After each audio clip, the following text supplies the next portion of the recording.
Greenland is a wonderful place. The people of Greenland are not happy with Denmark, as you know. I think they're happy with us. Did you know?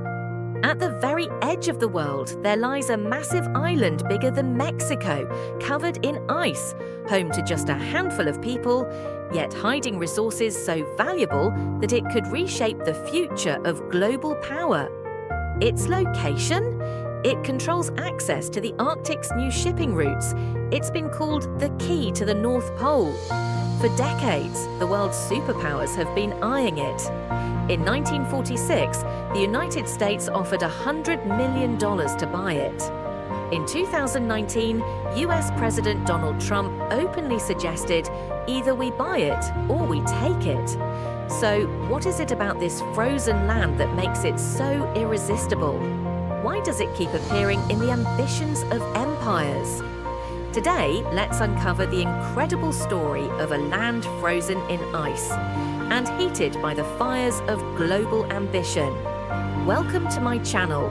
If you're new here, come join us. Greenland, the largest island on Earth. Spanning over 2.2 million square kilometers, it's bigger than Mexico and almost the size of all of Western Europe combined. But more than 90% of its surface is buried under thick, ancient ice. Temperatures can plunge to minus 50 degrees Celsius in winter, and the land swings between endless daylight and endless night. Only about 50,000 people live here today, mainly Inuit natives mixed with Danish settlers. Fishing, hunting, small-scale farming and tourism are their ways of life. It might seem barren, but Greenland hides a treasure trove beneath its frozen skin. As global warming melts the ice, long-buried resources are beginning to emerge: rare earth elements, iron ore, uranium, oil and natural gas. And beyond resources, Greenland holds a strategic position between the Atlantic and Arctic oceans. As the ice retreats, a new Arctic shipping route will open, and Greenland could sit at the crossroads of future global trade and military power. On the surface, it's a frozen wasteland. But underneath, it's a sleeping giant, and the world is starting to wake it up. Greenland might seem desolate today, but it wasn't always empty. As early as 2500 BC, the ancestors of the Inuit, known as the Independence We culture, crossed the frozen seas and reached Greenland's northern shores. They survived by hunting whales and seals, mastering life in one of the harshest environments on Earth. But Greenland's real fame came around 1,000 years ago in 982 AD, when a Viking explorer from Iceland named Eric the Red was banished for committing murder. During his exile, he sailed west and stumbled upon a vast icy land. In a brilliant piece of early marketing, he called it Greenland, the Green Land, hoping to lure settlers with promises of a fertile paradise.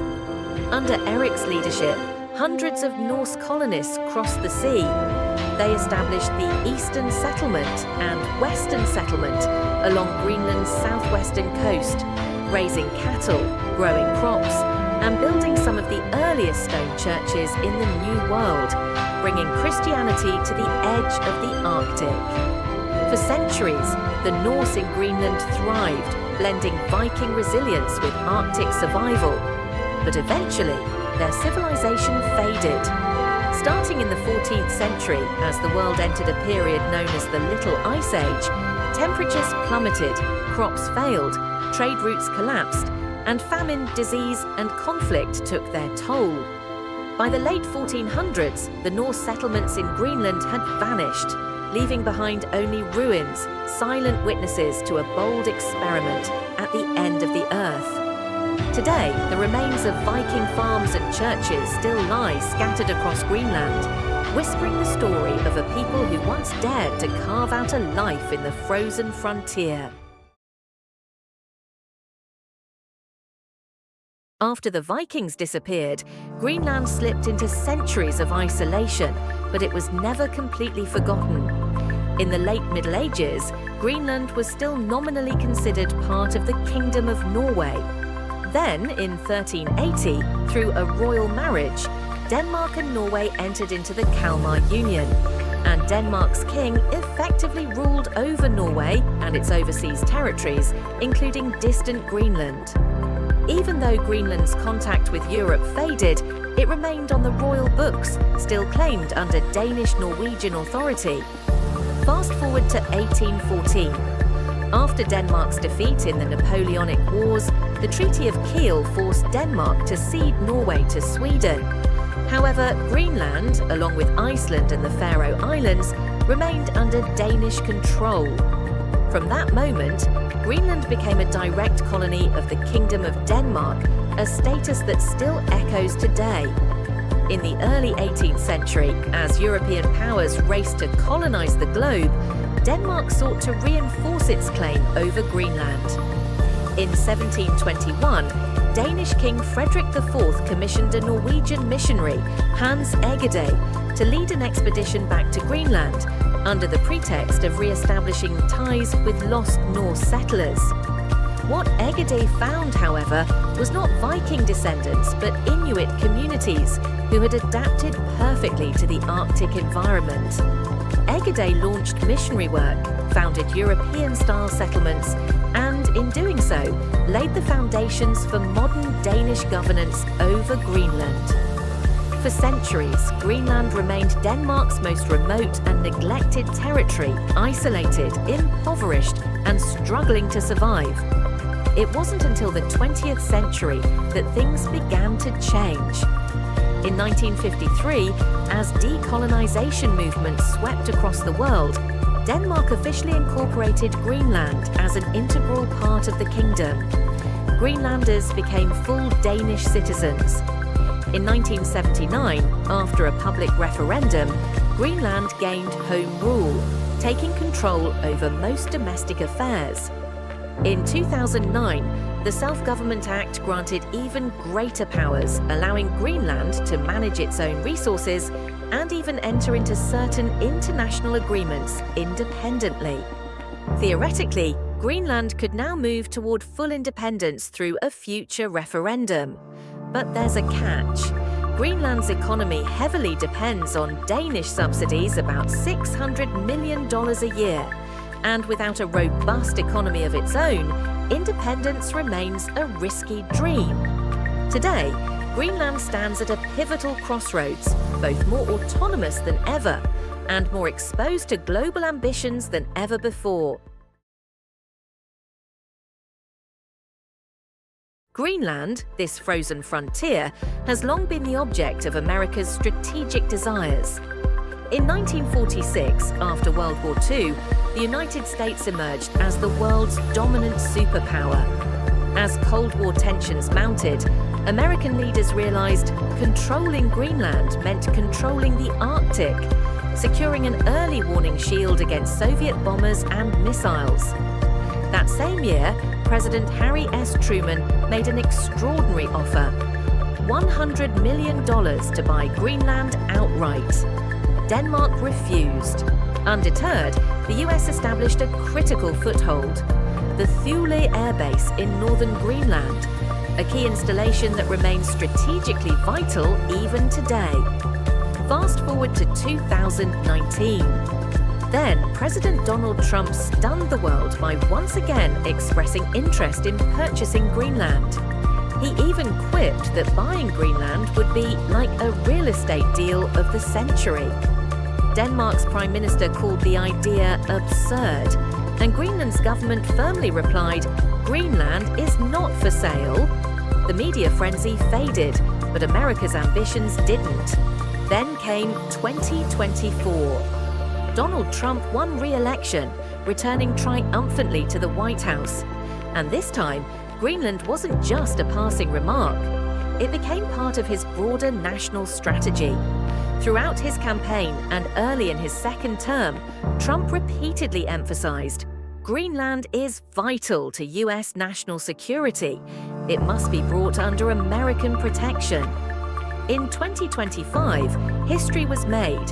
US Vice President JD.Vance visited Greenland, marking the first ever official trip by an American vice president. While the visit was officially framed as a mission to enhance economic cooperation and Arctic partnerships, many observers saw it as a clear move to strengthen American influence over the island. In Denmark, the political backlash was fierce. In Greenland itself, calls for greater autonomy and even outright independence began to grow louder. Some Greenlandic leaders openly suggested that their future might lie closer to Washington than to Copenhagen. And so, once again, this vast, icy island found itself at the center of a new and intensifying global power game. Today, Greenland is no longer just the world's largest frozen island. It's standing at the crossroads of global power realignment. On one hand, climate change is melting Arctic ice, opening new sea routes that could link the Atlantic and Pacific. And whoever controls Greenland could control the future of Arctic trade.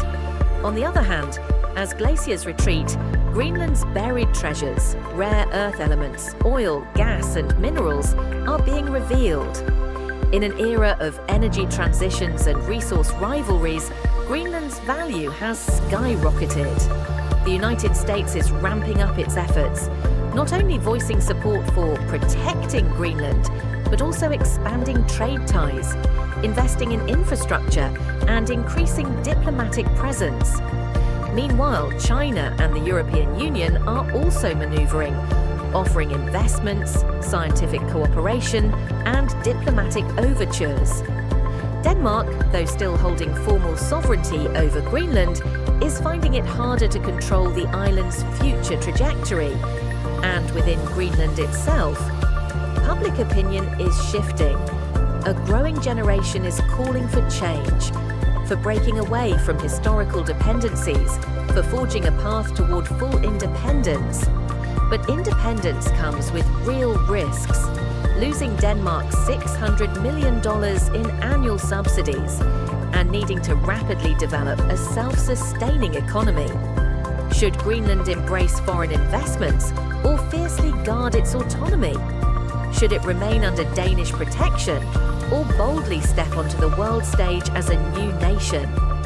These are the questions now facing Greenland's people. Questions that will define their future for generations. In the years ahead, Greenland could become the center of a new Cold War, a silent but fierce competition across the Arctic ice. But this time, the players are not just the US and Russia, but China, Europe, and the entire world. The world is vast, and the stories are endless. Thank you for joining me on this incredible journey. If you enjoyed today's video, don't forget to like, subscribe, and hit that notification bell. I'll see you on the next journey into the unknown.